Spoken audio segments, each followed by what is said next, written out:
stuff, that was very evident that there is a massive demand for that. And then the other takeaway was that there are a lot of people kind of sitting on the fence and they're waiting to pull the trigger to be a node operator, and we just need to get them over the line. So that was kind of a lot of that. Oh, excellent! Kind of a lot to digest from there. I guess one of the key things, and I'm kind of reading the post for those that are kind of listening on there. They just literally as Darren, as you were speaking there, right? Dave posted that update to it, and one of the big announcements in there was, I guess, Bootstrap mode being turned off. Can you maybe expand upon that and tell us a little bit more about that and what that means? Yeah, so Rocket Pool was deployed with this kind of Bootstrap mode, and Bootstrap mode was it was essentially like a safety valve from a development team perspective. It enables us to kind of change settings and also upgrade contracts using essentially like a Guardian account. Now, that's not, obviously everything's on chain, so everything's transparent and all that sort of stuff. So if we ever did do that, it'd be pretty obvious. But there's always been the goal to turn it off quite quickly, because it was more along the lines of needing it for security. So if we ever had a security issue, we could mobilize very quickly to do it, and that was needed in the early days. It's not so needed now, and so that's why we don't need to have it anymore. There's a way of essentially disabling it and disabling it permanently. So that's essentially what we're going to be doing. And there was a lot of concern from the community, and we definitely heard that concern around that kind of Guardian functionality. So we've kind of made it a priority to disable it. It's no longer needed at the moment because everything's running really well. So what that will mean is that the ODAT will be essentially in kind of control of all of that. So which they already are at the moment. It's just we kind of have a way of doing it a bit quicker if we needed to. But now we can get rid of that, and so the ODAT will be kind of in charge of essentially changing most of the settings and in the upgrades. So it'll need a majority. Currently it's 14 members, but they're obviously going to be increasing that. And that was actually one of the other announcements in there as well, is the kind of increasing of the ODAT, which I'll go into a little bit, but we're having talks at the moment about how many and shortlisting who's going to be in the next round. So so that's that basically. Okay, and then you were hinting at, or maybe it was the announcement just before this, about that there was a proposal which you guys thought could help increase the node operators, right? For those maybe not following Rocket Pool as closely, right? We have a very large, exceptionally large demand for the liquid staking derivative, but it's it's probably the number of node operators, people that are technically capable or willing to learn the technical details on how to be a node operator, but have the 16 ETH resources, right? Are you able to share any more about that early proposal, or is it still kind of under wraps, or what can you tell us? No, it's out in the open now, so I can definitely talk about it.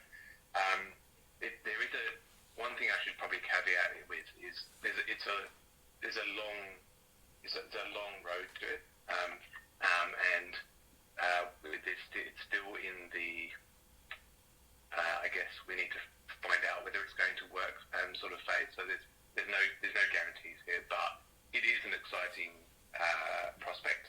And so essentially what it is, it's a consensus change, but it's actually like a parameter change rather than like a consensus, an Ethereum consensus, logic change. It's not necessarily a logic change, it's actually just a parameter change. Although obviously we still need to go through the rigor of making sure that that's an appropriate change, and what that value should be and all that sort of thing.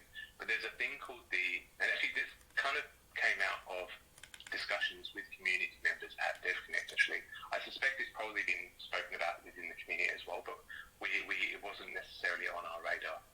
So in Ethereum's consensus protocol, there's a thing called the ejection balance, and what it kind of does is it sets a very rough lower limit on how much a validator can lose. Currently it's set to 16 ETH. So essentially it means that a validator in the absolute worst case scenario could lose probably actually 16 ETH and a little bit more. And the only time that would happen is in like a really in a kind of coordinated failure. So if the chain is not finalizing because over 1/3 of the validators are not validating, essentially, then it goes into this thing called leak mode or quadratic leak mode, and that's when you get quite big penalties, because it obviously needs to recover itself. It aims to recover itself. So this ejection balance is set to 16 ETH, and that's a very low number, obviously. So from a UX perspective, it creates, I guess, a mild fear around, that's how much you could potentially lose. I mean, the likelihood is very, very low, but it's also, that is the kind of lower bound. It actually, but for our perspective, it's kind of the reason why we need quite a lot of collateral. So we need 16 ETH collateral to be able to cover that. Now, because we need RE to be as solid as possible. So we need that RE, plus we need the RPO as well to cover the kind of the extra bit that could be affected as well, so that we make sure that RE is absolutely solid. So one of the things that we've raised, so we raised it yesterday, and there's already been some kind of discussion around it, and we're garnering support for it as well, is that we increase that injection balance, so that essentially people are ejected before they lose that much ETH. Now, there's a few things we need to work through in terms of that, but that's essentially the idea. The idea is that we try to limit the amount that a validator can lose. So what that means is we can lower the collateral limit. So you can actually, ideally, you'd be able to have less collateral to spin up a mini pool. What that number is going to work out as, I don't know. We're hoping it's a low number, obviously. Or the sort of ejection balance is a high number, so we need lower collateral. But that's what we're working on at the moment. We spoke to a lot of people during DevConnect, some key, some EF people, some core devs, and there seems to be quite a lot of positive responses around it. So we're kind of, confident in that respect. But yeah, as I said, there's a lot of discussion around, how feasible it is. Wow. Okay. This is kind of big. Let me see if I'm tracking this right here, because I know some people maybe had some thoughts of what this was and they weren't all excited about it. But hearing you talk about this, if I'm understanding it right, I'm pretty excited about it. So let me see if I'm understanding this right. That historically the reason why Rocket Pool has required a 16 ETH deposit by the node operator is that the beacon protocol, the actual Ethereum staking protocol, kicks out a validator when its balance falls below 16 effective staked ETH, which I think is 15.75 ETH, right? And so that's why Rocket Pool has always required this, 16 ETH plus 10% RPL is somewhat in the worst case of like a node operator abandoning their node, or in this kind of accelerated slashing event, right? That's the maximum that they could lose, right? But you're saying that there's this proposal now, and I was not aware of it. You just posted it, and somebody posted it in trading. that the Ethereum core devs, or through the Ethereum proposal process, they might reduce that so that the node is kicked out not at minus 16, but at minus 4, minus 2, or some number yet to be determined.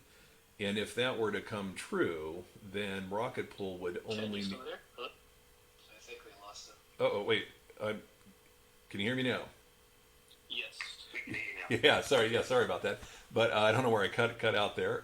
Is that if that comes to fruition and they reduce that threshold for being ejected out of the beacon chain, that then Rocket Pool could lower its requirement by a node operator. So, for example, if they went down to 4, let's say if they kicked you out at minus 4 ETH, 28 ETH effective balance, that Rocket Pool could do the same and only require 4 ETH if that's the number. Is that a correct understanding, or am I getting too excited about the wrong thing? No, it is in theory.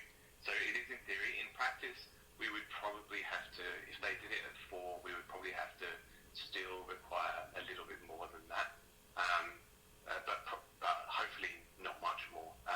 The reason is because you still lose some of your balance in the execute. And RPL covers that, but we need to kind of run the numbers on how low we would be able to go. So in theory that's the case. Yeah, if they, depending on what they set that ejection balance at, means that we can lower the collateral down. So yeah, in theory, if it was 4, we could probably do it to 4, but we probably could get a little bit more than that for 4. Wow, yeah, still, I think really kind of amazing news. I mean, not only would it help Rocket Pool, but I think it would help a number of these other solo nodes that, for whatever reason, have become abandoned and are just slowly leaking. It would be nice to see them ejected before they go minus 16. But you were also kind of a little cautious about this, saying that it's not, I guess, a change to the protocol. It's a setting on the protocol, but it's still going to take some time to have the core Ethereum group accept that proposal, and so you're thinking this will come in after some time of deliberation and acceptance before it actually gets accepted in a fork to the Ethereum. Yeah, I mean we'll need to deliberate on it.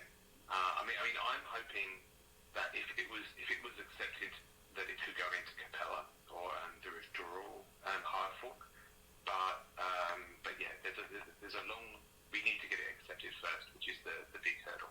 So if we can get it accepted, then it'll be a big deal. And then it's figuring out which kind of fork it would go into.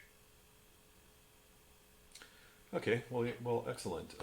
Let me just ask a couple other questions on some subjects, and then I'd really like to invite people to come up and ask questions, because I know there's so many that they have kind of queued up here. But tell me a little bit more about kind of the PDAO and kind of use of some of the funds there. Some folks have been kind of asking about, when does PDAO become a fruition, and when can we actually start to execute on some of the grant proposals, and some of the other kind of question that they asked was the Rocket Pool improvement process, the RIPs. When will that be operated? Kind of when will we have some form of a DAO governance? So there's a few things to that. So we're kind of doing it. Okay, so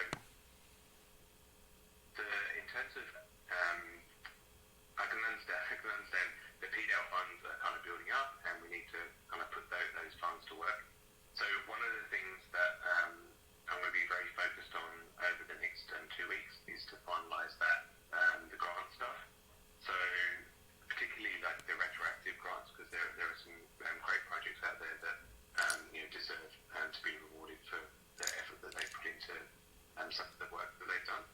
So that is definitely on the top priorities. We can definitely the grant stuff is going to be a big focus for us to get that over the line. And I think we did some posts just before I left, but obviously because I've been away, we haven't kind of been able to progress it as much as we'd hoped. But now that I'm back, we can definitely kick that off. In terms of like on kind of a DAO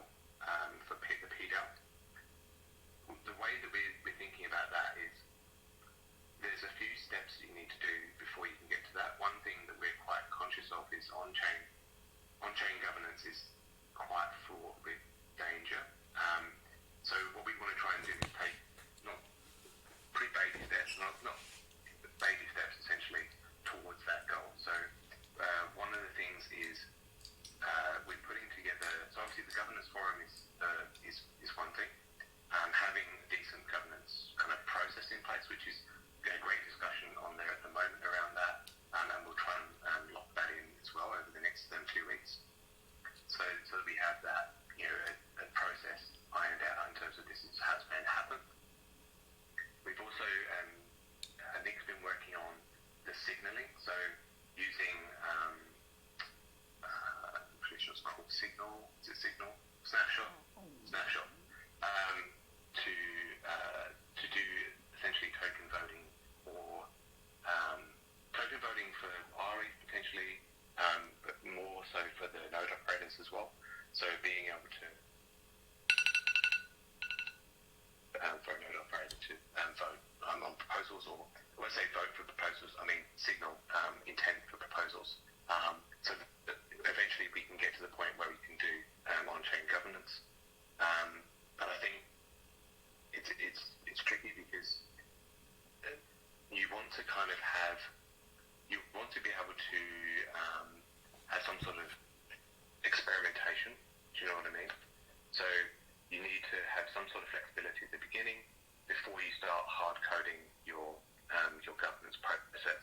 So I think it's good for us to have mostly off-chain and very little on-chain initially, and then we start migrating towards some off-chain, some on-chain kind of later on. We've also, from a practical perspective or from a resourcing perspective, we've also got a lot in the short term that we need to deliver. So obviously we've got that was kind of shown in our roadmap, is that we've got this platform stuff, professional node operator stuff that we want to spin up all around. So a lot of the stuff that we're doing now is around promoting the node operator supply or increasing the node operator supply, which is obviously the biggest threat at the moment to us, is in making sure that we get that kind of humming along. And so that's what we're focusing a lot of our time on in the short to medium term. But the PDAL, what this does is it gives us some time to experiment with the PDAL as a whole, as an off-chain process and semi-on-chain process, and then we can move it to a much more on-chain process later on in the kind of longer term, once we've kind of got some of this node operator supply stuff out the door and kind of getting the protocol growing as fast as it possibly can.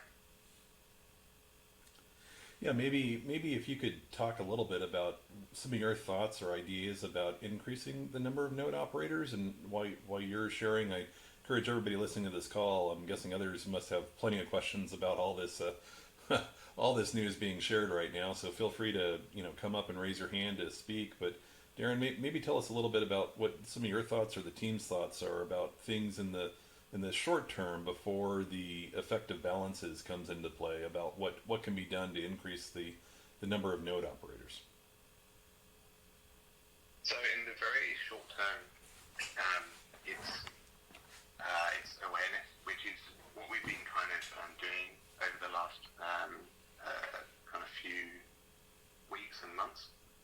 So we had a really good call with a YouTube channel called Bixby Tripping, which is and this is kind of what we want to be doing more of, because they are a channel specifically targeted at proof of work miners, and proof of work miners, obviously we want to try to retool as many of them as possible to become Ethereum validators. So they have the same sort of motivations. They want to secure the network. They want to. They have transferable skills and all of this sort of thing. So they're in a really unique opportunity. They have a really unique opportunity to make that transition. So we're definitely focusing on that. Obviously, we put out the node operator landing page, which helps to kind of convert people, or gives everybody the information they need to make the decision to make the leap into being a node operator. But we're going to be doing more of that kind of awareness uh, push for that.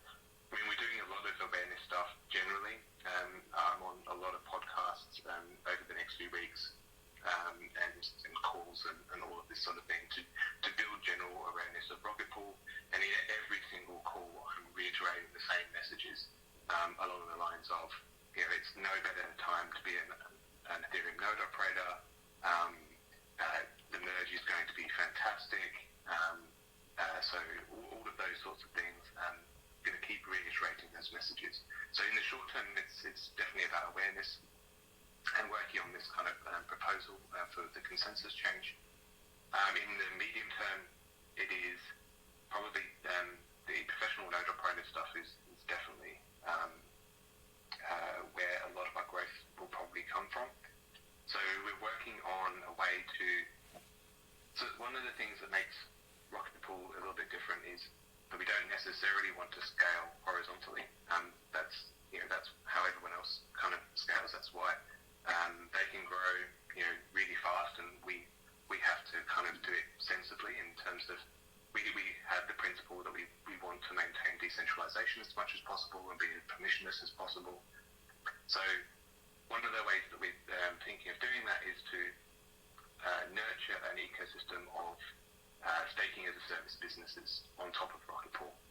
So they could be large businesses, they could be small businesses, but essentially it's to make it as permissionless as possible and to effectively make it as stupidly easy to spin up a staking as a service business on Rocket Pool, so that lots of people do it, and so we get that kind of breadth or horizontal scalability rather than the vertical scalability.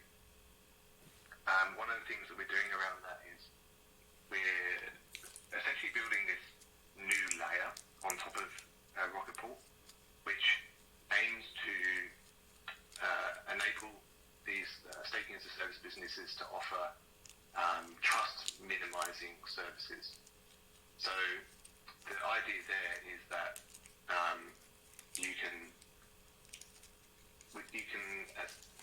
you have to trust the provider to be a good node operator, but you don't have to trust them with custody of your funds. And so we're building these smart contracts that enable you to do that. But it also means that RPL holders can also contribute to this as well. So the idea behind these smart contracts is to separate who provides the ETH, who runs the node, and who provides the RPL.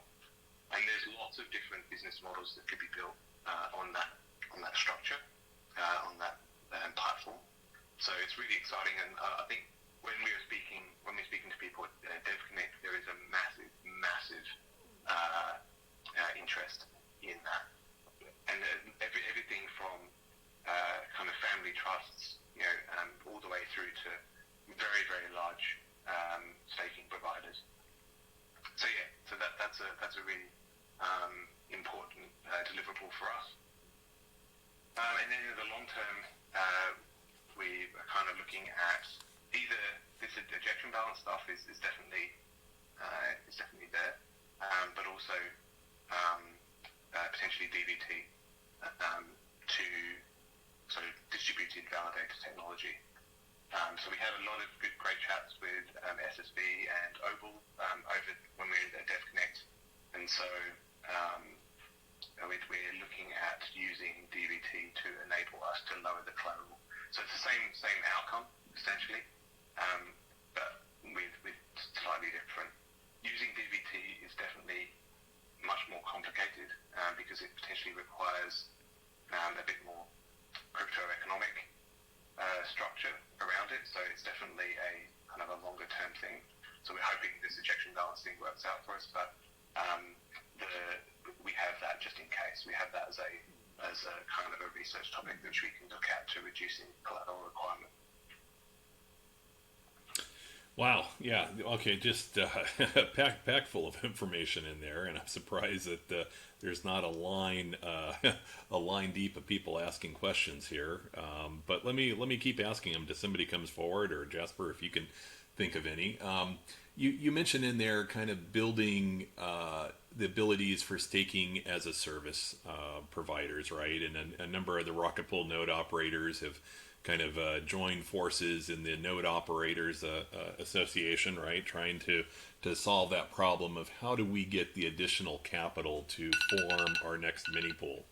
And so can you You expand? cut it out there a little. Can you start back a bit?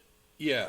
I was just saying that a number of the node operators had kind of joined a group called the Node Operators Association, where they were trying to figure out how do we get additional capital to form our node operator share of the mini pools. And so I wonder, Darren, if you could maybe just expand upon that a little bit more. Like what would it look like? I mean, certainly there's a pathway for regular stakers to swap for liquid RETH, but how would they be able to contribute and stake on the node operator side, or on the staking as a service side? How can Rocket Pool help collect those individual deposits to form a 16 ETH node operator obligation? So it's still kind of in the product development stage. What we're seeing at the moment is that, so with this like kind of layer of smart contracts, the idea is that we can use this smart contract as the node address.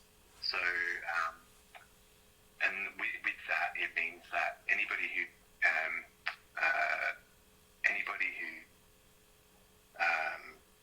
contributes ETH would essentially have a share in that validator. Now it's a little bit tricky. There's just a few things that we need to solve in terms of kind of how routing might work, or whether there's another kind of pool that these node operators pull from. That's a kind of something that we need to kind of solve. But in essence, it means that a node operator,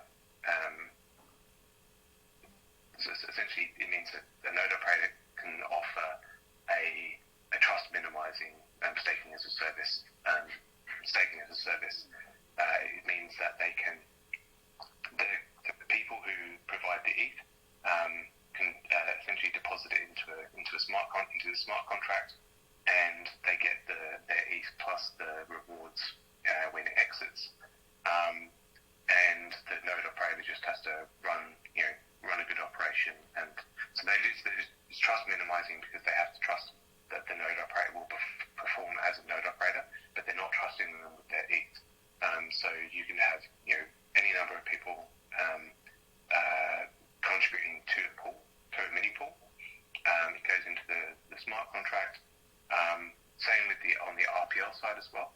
People can supply their RPL, so that it hits 150% or whatever and collateral, and then the node operator can then stake that and run the node based on that.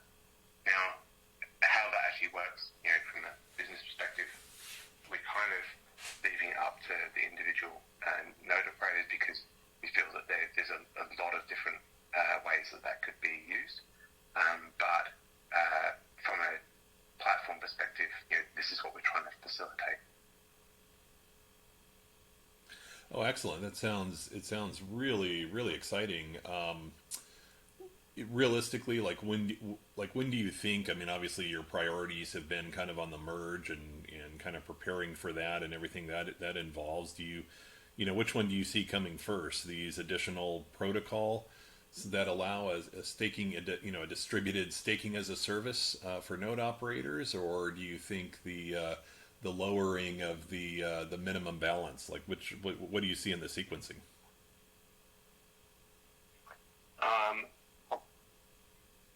It's going to be difficult to tell. So, the earliest if we got the ejection balance through, the earliest we would probably see that is the withdrawal hard fork. In terms of the node operator stuff, it's going to depend on when we can get audits. So currently there's a very long wait for audits, but there are other kind of options, potentially options that we can play around with that. and we can definitely kind of do different providers and all that sort of thing. So really the professional node operator stuff is going to depend on when we can get audits done. So yeah, that's going to be the thing there. It's very hard to say today. Yeah, no, Development wise, I can say that it's very high on our priority list, and so development wise, we're going to be working on it quite soon. There's a few things we need to wrap up on in terms of the merge, but it's pretty much our next priority. So it's certainly, from a development perspective, we're going to be doing it quite soon.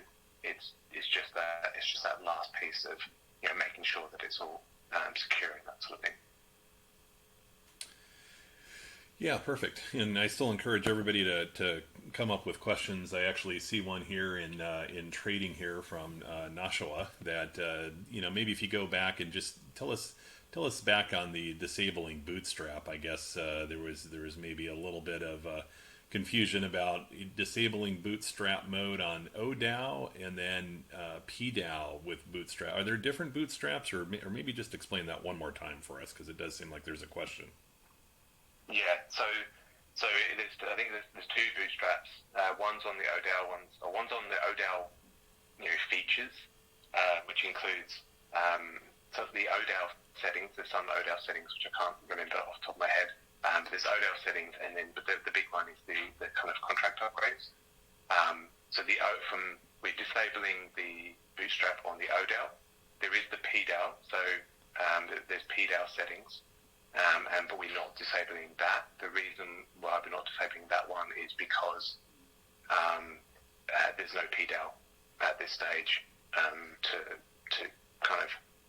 to replace it. So we won't be disabling that. But obviously we'll work on putting the PDAO in place so that there is something there. But yeah, so that's so just to recap. So we're turning it off for the ODAO so that we won't have any upgrades, but we will be able to change some of the PDAO settings. As we said before, any settings that we do change, it's pretty transparent. All the events are there and all that sort of thing. Changing settings obviously does have an effect, but less so than say upgrades. Okay, perfect. We have another question from Nick that was hoping you could expand a little bit more about the contract capabilities or the smart contract capabilities to enable the professional node operators and their staking as a service. How would they structure the fees in there, right? Would the node operator still contribute the RPL token? Would that be something that people could invest in like an RPL staking pool? Would node operators be able to set the commission for those that contribute to their mini pools? How many settings are going to be settable by the node operator, or how plain vanilla will the contract be, or maybe you don't know yet? Some of it is I don't know yet. Some of it is the professional answer is that we are undergoing a product development process. So within under trading, there's obviously there's a thread called professional node operator, something like that. Professional node operators.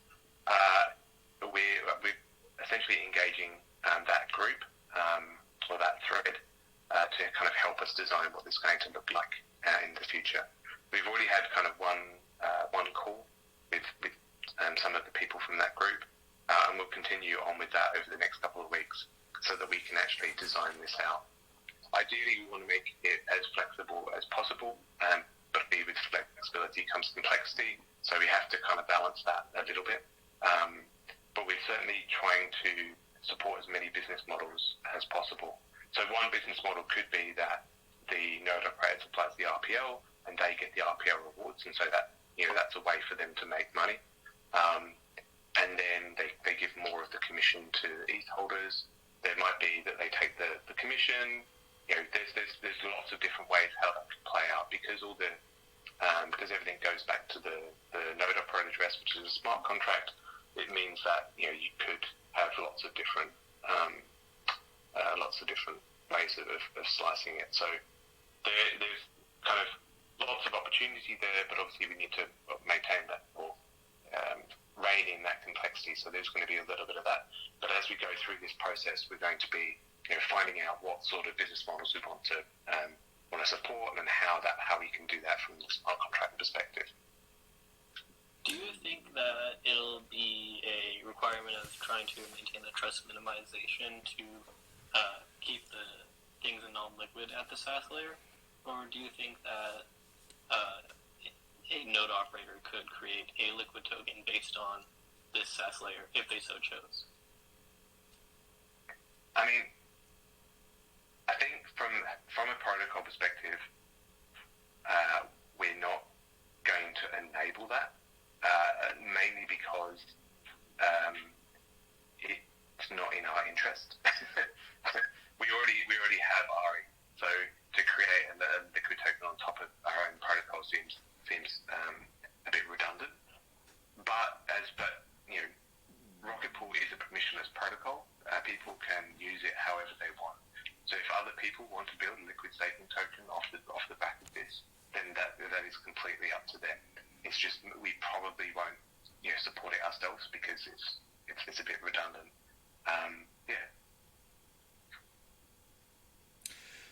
Toucan just joined us here with a question. You want to go ahead? Hey, can you guys hear me? Loud and clear. Okay. Hey, it's good to have Langers back. The Bitsby Trippin' podcast was fantastic. Hi to Ken, Jasper, Joe. I love these Twitter spaces. It's so awesome to have everything summarized and compressed. It saves me a whole lot of time in the Discord, even though it is fun in there. But yeah, I have, with saying all that, I have a question about the EIP that would lower the ejection point for all pools and how it would apply to our mini pools. Is there an application for a refund if existing mini pool would want to join that type of program? Is that something, I know right now if you want to apply for or you want to submit a full 32 ETH validator, there's a mechanism to receive a 16 ETH refund.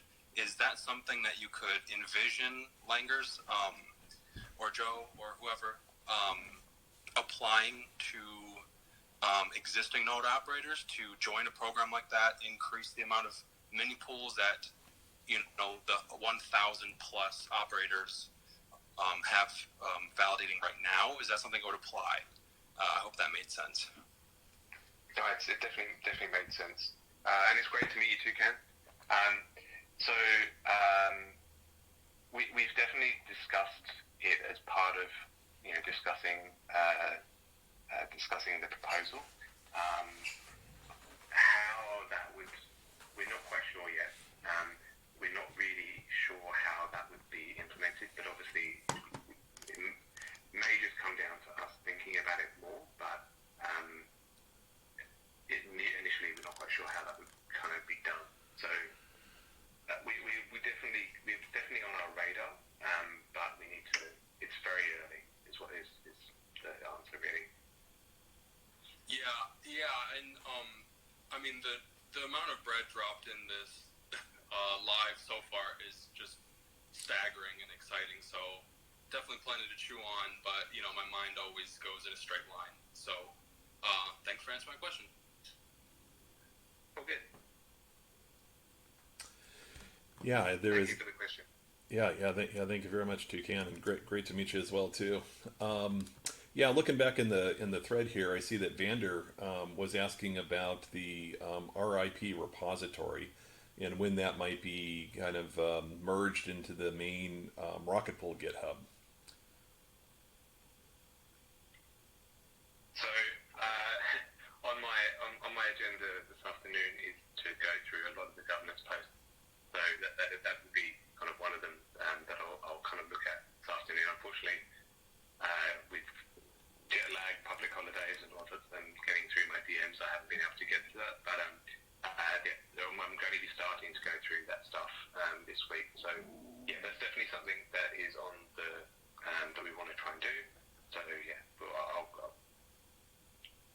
get across to that as soon as I can. Yeah, perfect. I think I think there's going to be a number of people happy about that once you get around to it. But yeah, I agree that my head is kind of spinning with a lot of this information, and so I definitely encourage other folks here that have questions and want to come up to definitely ask some questions. I have another question. Yeah, go for it.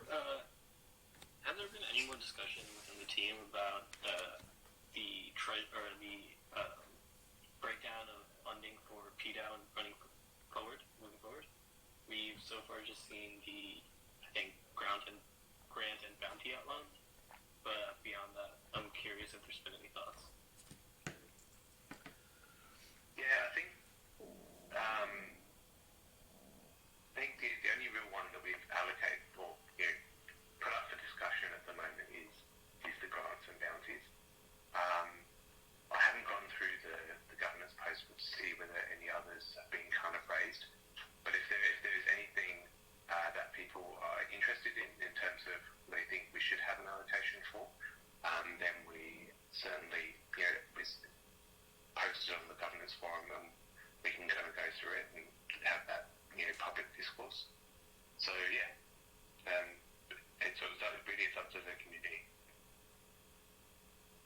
Yeah, on that last comment, and then I'd like to pass it over to Evan Jones here to ask the next question. But on that last comment, I think one thing that might be helpful, Darren, for you to share with us is what things, and maybe we don't know them right now, but what things would be the ultimate responsibility of the PDAO to fund? For instance, the attendance at these conferences, or the merchandise, or marketing or advertising campaigns that it's gone, or even, I know it's a little controversial, but these incentivized bribes that they use in DeFi. Are those things that you see eventually the PDAO's treasury being used for? Or maybe give us a little sense about what are the things we should be thinking about in setting that budget allocation for the PDAO?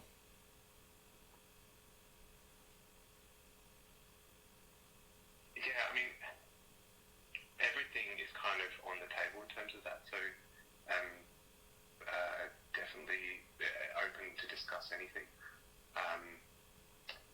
I think so the team do a lot of some of that stuff.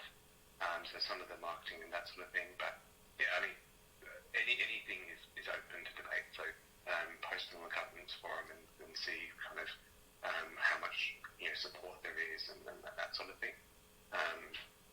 Yeah, the PDAO is, from our perspective, the PDAO is kind of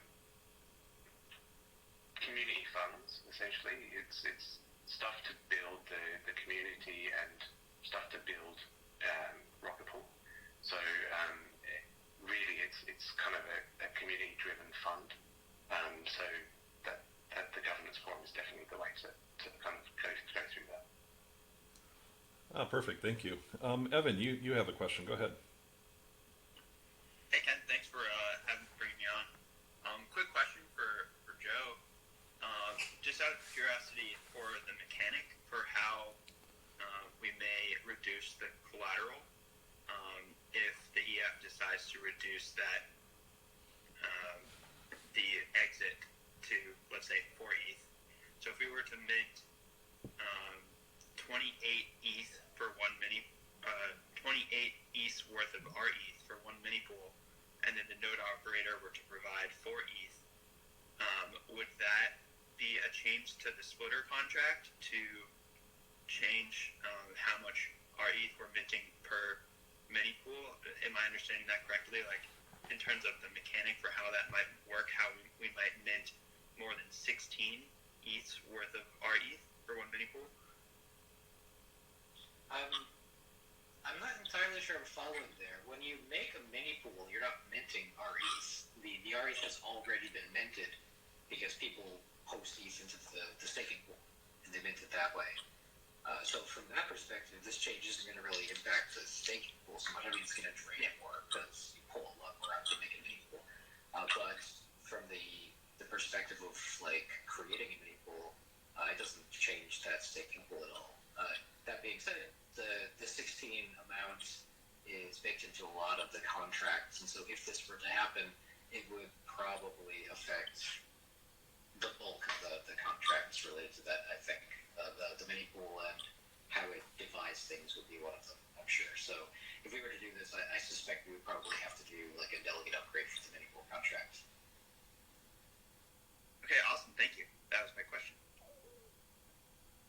Yeah, thank you, Evan. Ram, I see you also have a question and come up. Feel free to go ahead and unmute yourself and ask the question. If it's Ram or Reem.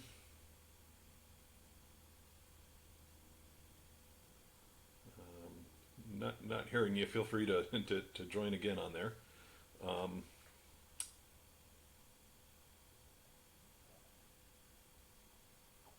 Nope, just dropped. I think we lost him.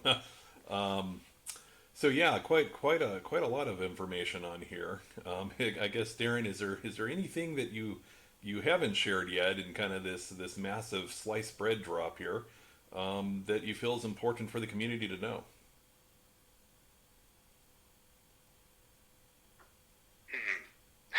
I think I've pretty much spilled all of my beans. Can I ask you a separate question then, since maybe I could give you a talking point? Yeah, go for it. Okay. Well, maybe I missed it, but I'm curious who did you speak with, or what is the? Can you tell the story behind the idea of a higher threshold for the forced exit? I mean, that's a pretty cool idea, I think. Yeah, so, and unfortunately, I can't remember who we were speaking to, but it was definitely somebody from the community. I think we were talking about the reasoning behind the 16 collateral limit, and then they said something like, oh, why don't you just increase the ejection balance? I think I might have said, there'd be because we have to abide by this ejection balance, so why don't you increase the ejection balance? And it seemed quite obvious as soon as they mentioned it. I think one of the reasons, originally we probably wouldn't have as jumped on it as much because we might have thought it was a difficult thing to get past. Our initial reaction was that, okay, maybe this is going to be quite difficult to get accepted. But once we decided, actually, that is a fantastic idea, and so we started, because we were there at the conference and we could reach out to people, we would literally pass somebody in the hallway and grab them and start talking to them about it. And so when we were talking to them about it, there was quite a positive response. So it kind of gave us, some hope that actually this is something that we could probably get done. So yeah, that's kind of how it kind of played out. Yeah, and I mean that seems it just seems like a selling point for security of Rocket Pool to say that. I guess it would just throw your ETH back in the deposit pool, and it's like it's like more stringent almost in a way. Like you can't mess up as much as okay. Yeah, I don't know if I'm making sense. Does that make sense? Yeah, I mean, although this would apply to everybody, so it would actually apply to Solar. So this is actually one of the things on our side as well. So this change actually benefits every single participant. So it benefits solo stakers because obviously there's a fair amount of fear that you're just going to lose more than half of your deposit. And so from a UX perspective, and from a solo staker perspective, it's definitely it's better for them. And which obviously then translates into more participation of solo stakers. It's also beneficial to centralized providers, funnily enough, because they can lose less of their clients' funds. I think centralized providers are carrying a massive risk, and I'm not quite sure whether their board of directors are aware of it, but they're carrying a very large risk, and so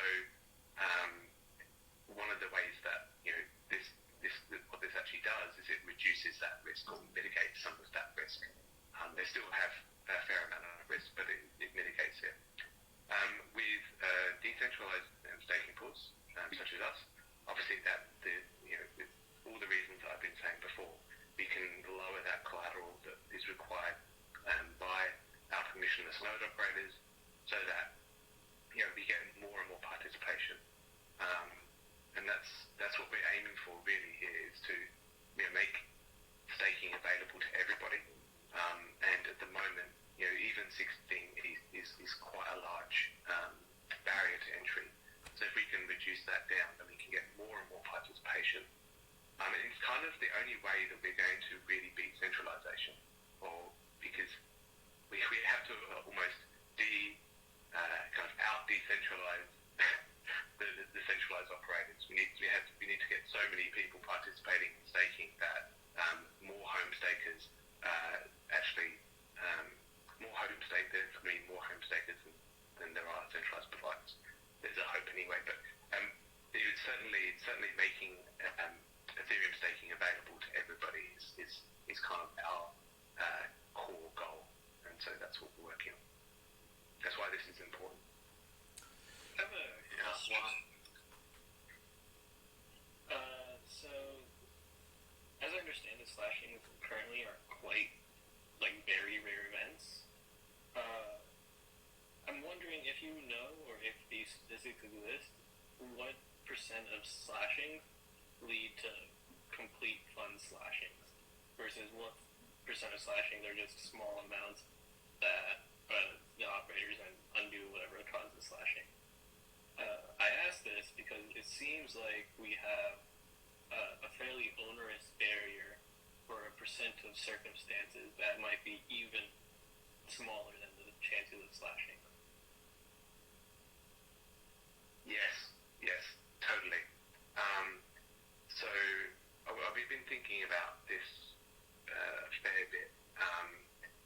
The unfortunate situation is that although it hasn't happened yet, there is a chance of it happening in the future. And if there's a chance of it happening in the future, you kind of have to mitigate that risk.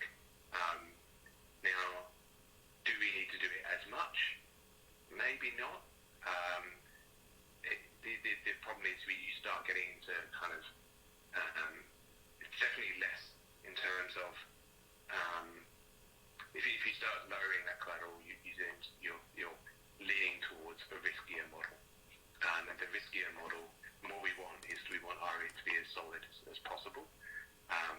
So yeah, that's why we're trying to kind of tweak things in a way to make sure that our risk model still holds very strongly. So although it hasn't happened yet, the likelihood of some quadratic leak happening in the future, is likely.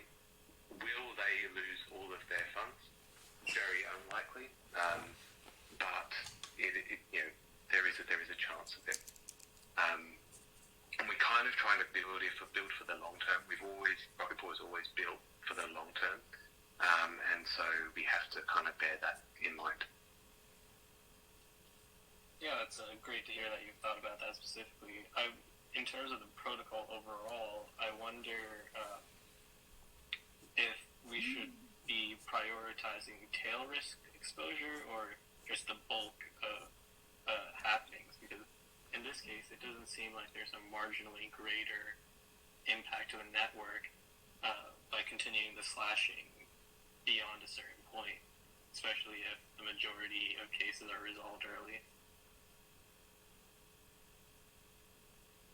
Yeah, I mean that's kind of what we're trying to do with this injection balance is kind of cap it from a consensus perspective.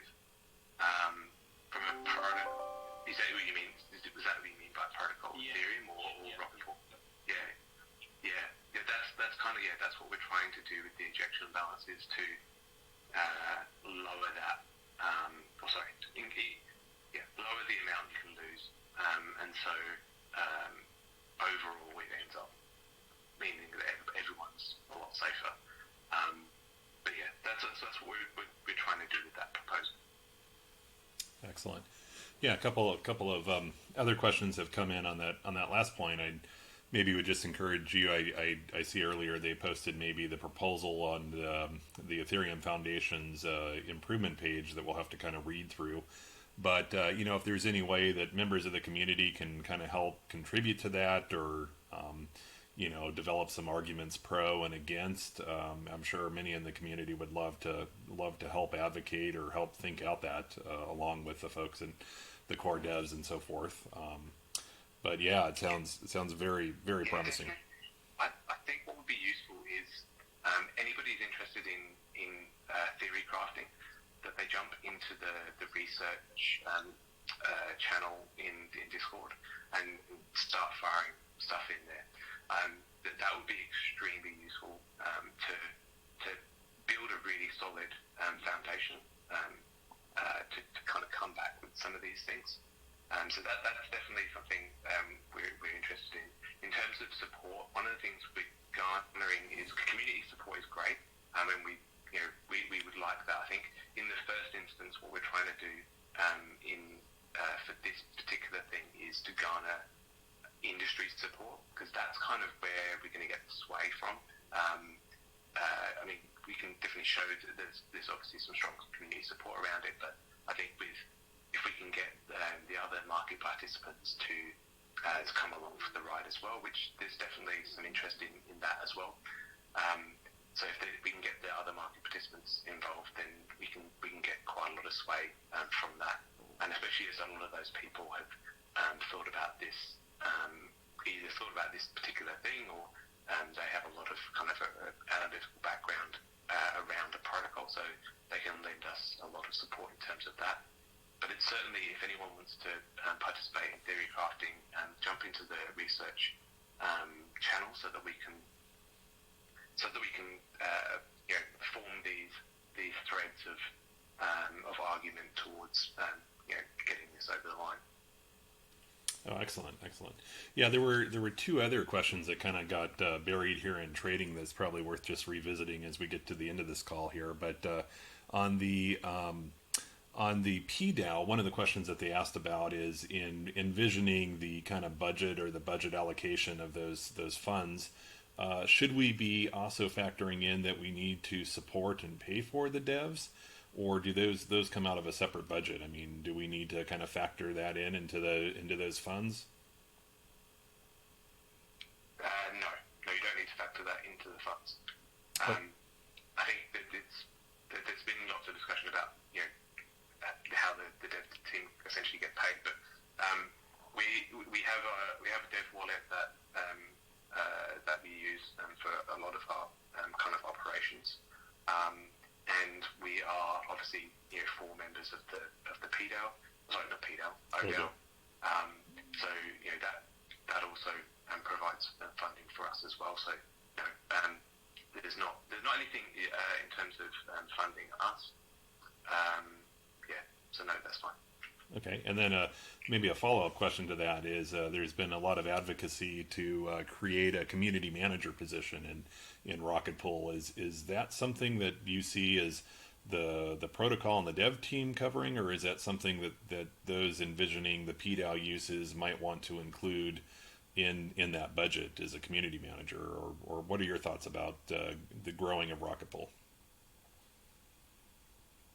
Yeah, so I need to have a little bit more to think about that. So actually, there's quite good timing. I guess there's probably a little bit more bread that I haven't spilled. But we've actually been putting together a position description for a community manager, and we're putting a job ad out this week for a community manager.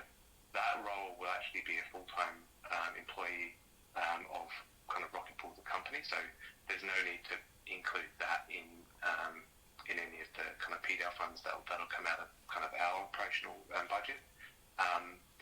But we are kind of we are creating another role which is along the lines of an evangelist role, and we're humming and ahhing, but we'd see that will probably, I don't know where that's going to come out of yet, whether it's going to be PDAO or our funds.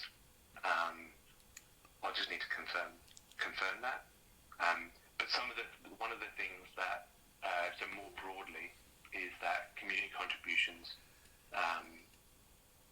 that's really more of the grants and bounties program. Some of that, but community contributions is something that kind of comes at the PDAL. But as we said, it has to be discussed on the governance forum, and there needs to be strong support for that sort of stuff. So anything that comes out of the PDAL has to kind of go through that process. So yeah. Wow, excellent. Yeah, no, I think everybody's looking forward to that, and probably that last news you just shared has certainly set trading off here. I think that's probably the most welcome news. Not to devalue any of the other news that you mentioned, but that's certainly being received very, very well, and I think a lot of people are excited about that opportunity here. So, thank you for sharing that, and thank you for coming on and spending the time with us. Are there any last questions or comments by any of the co-hosts here, or anybody else with some concluding comments?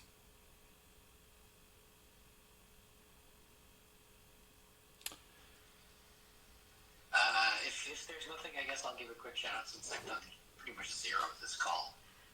As a quick note to people, there is a beta version of the Smart Node that includes base 2 and Nether Mind support to help out with the diversity of the execution client side. Please go check that out. Thank you. Awesome, thank you, Joe. Yeah, I didn't mean to devalue any of the work that you've been doing in the latest beta and adding to the diversity of the ETH1 clients. I've been playing around with that. It's been excellent. But Darren, it's great to have you back and to have you spend time with the community. Lots for us to digest and enjoy, and I think we're just so excited about the opportunities that Rocket Pool has ahead. So thank you again for joining, and thank you for everyone for joining on this call here. I'm looking forward to the discussion that's going to follow. Fantastic. Thank you for hosting, Ken. Thank you for all the questions, everybody. It's really great to have these calls on. It's really good to kind of connect with everybody and see and get out the news as well. So it's good. Thank you. Glad to have you back on the spaces. Cheers, Jasper. Yes, very much. Yeah. All right. Everyone have a great day.